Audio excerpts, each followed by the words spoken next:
আজকে ভীষণ আলুর দম খেতে ইচ্ছে করছিল, তো মাকে বলার সঙ্গে সঙ্গে কিন্তু মা আলুগুলো কেটে নিয়ে পরিষ্কার করে নিল। মা বললো চল আজকে আলুর দম বানিয়ে দেবো, রাতে রুটি দিয়ে খাওয়া যাবে। তো আজকে কিন্তু দুপুরের মেনুতে ছিল চিকেন, এরপরেও কিন্তু মা আলুর দমটা বানিয়েছিল, শুধুমাত্র আমি বলেছিলাম সেই জন্য। তো দেখো এর জন্য আর কিছুই নয়, আলুগুলোকে প্রথমে একটু পরিষ্কার করে ধুয়ে সেগুলোকে জল ঝরিয়ে নেওয়া হয়েছে, অবশ্যই খোসাগুলোকে ছাড়িয়ে নেওয়া হয়েছিল।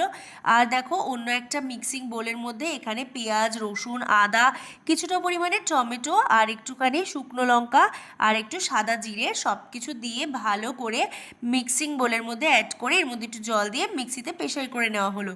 এরপর দেখো আলুগুলোকে একটু ফ্রাই করে নেওয়ার জন্য মা কড়াতে নুন হলুদ দিয়ে আলুটাকে ফ্রাই করে নেবে। মোটামুটি কিন্তু 80% এখানেই আলুটাকে মা কুক করে নেবে ভালো করে ফ্রাই করে নিয়ে। এরপর এর মধ্যে একটু অ্যাড করে দিল লঙ্কার গুঁড়ো, এটা দিলে বিশ্বাস করো অনেক বেশি টেস্টি লাগে খেতে, ভাজার সময় যদি এই লঙ্কার গুঁড়োটা অ্যাড করা হয়। তো দেখো মিক্সিং বলে যেই পেস্ট তৈরি করার জন্য মশলাগুলো দেওয়া হয়েছিল সেটা তো হয়েই গেছে, দেখিয়ে দিলাম।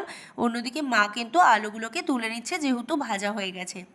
এরপর কড়াইতে দেখো দিয়ে দিল ফোড়নের জন্য তেজপাতা আর জিরে। ভালো করে ফোড়নটাকে একটু নাড়িয়ে চাড়িয়ে নিলে এটা থেকে সেন্ট বেরোতে শুরু করলে এর মধ্যে ওই যে পেস্টটা তৈরি করা হলো মশলা সেটাকে অ্যাড করে দিল। এর মধ্যে দেখো পরিমাণ মতো নুন আর হলুদটা অ্যাড করে দিয়ে কিছুক্ষণ মা এটাকে কষিয়ে নেবে। তবে আজকে কিন্তু এর মধ্যে একটুখানি টক দই অ্যাড করা হয়েছিল, বেশ ভালো লাগছিল খেতে এই টক দইটা দেওয়ার কারণে। তো যাই হোক মশলাটা কষিয়ে নেওয়ার পরে ভেজে রাখা আলুগুলো এর মধ্যে মা অ্যাড করে দিল।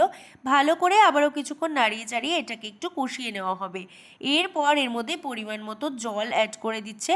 জলটাকে দিয়ে ভালো করে নাড়িয়ে চাড়িয়ে এটাকে ঢাকা দিয়ে দিয়ে মা রান্না করেছিল। তো দেখো সব শেষে রান্না হয়ে গেছে, এখন একটুখানি গরম মশলা আর একটু ঘি ছড়িয়ে দিয়ে লাস্টে নামিয়ে নিলেই কিন্তু আজকের গরম গরম আলুর দম একদম রেডি। তো কষা কষা আলুর দমও বলা যায়। তো দেখো এরপর দেখো আমি কিন্তু রুটি নিয়ে বসে পড়েছিলাম, আলুর দম আর 2 পিস এখানে চিকেন দিয়ে দিয়েছিল মা, সব দিয়ে ভালো করে দেখো রাতের খাবারটা বেশ জমে গেছিলো। কেমন লাগলো ভিডিওটা অবশ্যই জানিও।